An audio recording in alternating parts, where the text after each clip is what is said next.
The Love Song of J. Alfred Prufrock by T.S. Eliot. Let us go then, you and I, when the evening is spread out against the sky, like a patient etherized upon a table. Let us go through certain half-deserted streets, the muttering retreats of restless nights and one-night cheap hotels, and sawdust restaurants with oyster shells. Streets that follow like a tedious argument of insidious intent to lead you to an overwhelming question.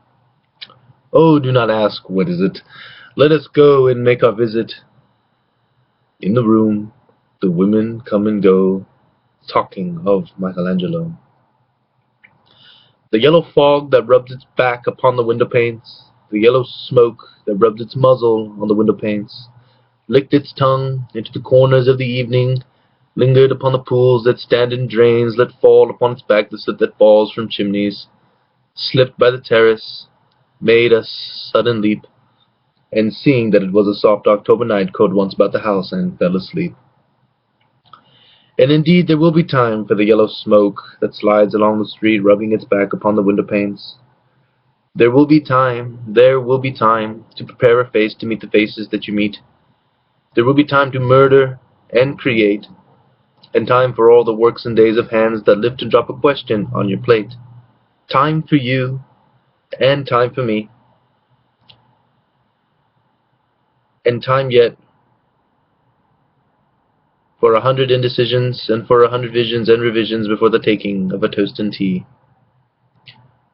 In the room, the women come and go, talking of Michelangelo. And indeed there will be time to wonder, do I dare and do I dare, time to turn back and descend the stair, with a bald spot in the middle of my hair.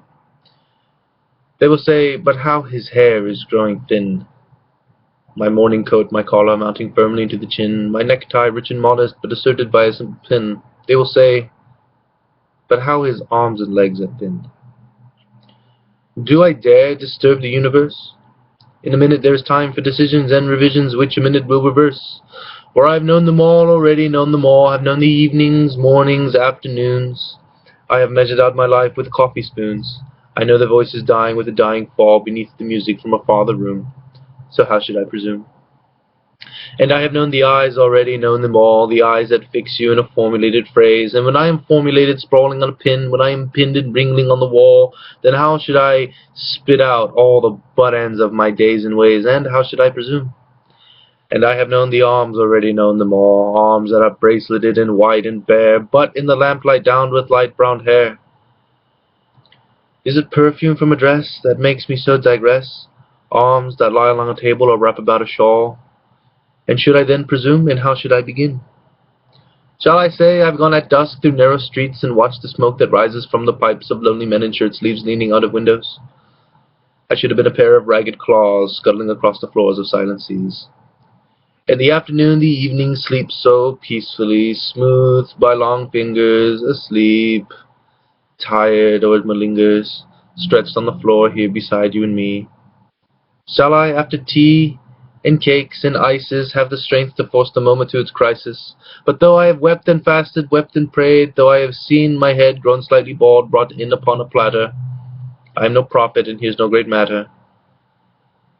I have seen the moment of my greatness flicker, and I have seen the eternal footman hold my coat and snicker, and in short, I was afraid. And would it have been worth it, after all? After the cups, the marmalade, the tea, among the porcelain, among some talk of you and me, would it have been worthwhile to have bitten off the matter with a smile, to squeeze the universe into a ball, to roll it towards some overwhelming question? To say, I am Lazarus, come from the dead, come back to tell you all, I shall tell you all, if one, settling a pillow by her head, should say, that is not what I meant at all, that is not it at all. And would it have been worth it after all? Would it have been worthwhile? After the sunsets and the dooryards and the sprinkled streets, after the novels, after the teacups, after the skirts that trail along the floor, and this and so much more. It is impossible to say just what I mean. but as if a magic lantern through the nerves in patterns on a screen. Would it have been worthwhile if one, settling a pillow or throwing off a shawl and turning towards the window, should say, "That is not it at all, that is not what I meant at all"? No, I am not Prince Hamlet, nor was meant to be. Am an attendant lord, one that will do to swell up progress, start a scene or two, advise the prince, no doubt, an easy tool. Differential, glad to be of use, politic, cautious, and meticulous. Full of high sentence, but a bit obtuse, at times indeed almost ridiculous, almost at times the fool. I grow old. I grow old. I shall wear the bottoms of my trousers rolled. Shall I part my hair behind? Do I dare to eat a peach? I shall wear white flannel trousers and walk upon the beach. I have heard the mermaids singing each to each. I do not think that they will sing to me.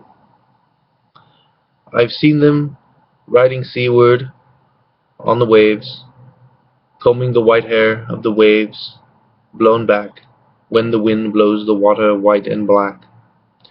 We have lingered in the chambers of the sea, by seagulls wreathed with seaweed, red and brown, till human voices wake us, and we drown. Okay. Fiend. Thanks for listening, guys. If you have a suggestion as to another poem that I could memorize, that you'd like to see performed, leave a comment below. Thanks for watching.